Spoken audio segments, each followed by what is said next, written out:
Hi, this is Mr. G, and you are watching The Art of Teaching. Today I'm going to cover the topic that is a difficulty for all teachers out there, and that's what do you do when you have a student who refuses to do work? Especially for the non-tenured teacher, this becomes a really serious issue because it can affect you continuing to keep your job. Here's one suggestion, and you should combine this with many other ideas. Certainly you want to speak one-on-one with the student. Try and pull the emotions out of it and speak to them one-on-one. Here are the facts. This is what's going on. You see how this is affecting your grade. But as soon as you start getting into an emotional battle, you've already lost. So you want to stay away from statements that are accusatory or something. Especially when you're dealing with a high school student, try to treat them as an adult. They can make a decision, and this decision is going to have certain ramifications.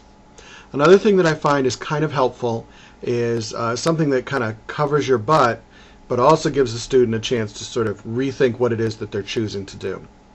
If there are several assignments that are missing, and the student has told you, I'm just not going to do them, then I would suggest that you come up with some kind of written contract. Something to just verify that you've given the student an opportunity to make up this work. So my contract reads something like this. I blank, which should fill in the student's name, do refuse to complete the work listed below. And then you would go ahead and type that up. I was given many opportunities to complete this work, plus additional time extensions to complete this work. Mr. G has made every effort to see that I complete this work, allowing me to take home materials, but I simply refuse to do this work. I fully understand that my refusal to complete this work may cause me to fail this class this quarter. I understand, too, that a very low score this quarter may also make it difficult to pass for the year. And then I ask them to include their signature, the class name, and a date. And I just keep this in my file. If I have a parent conference and the parents are wondering, why is it that you failed this, my child, you can bring out the paper and show them. The other thing is to also make sure that if there are comments and report cards, to always document stuff. And it's often in schools that they're going to ask for, midterm, interim reports and stuff. Fully document when a student is not doing their work. Even if when it comes up and you're not quite sure, is the student going to do it or not, document yourself, especially for the non-tenured teacher.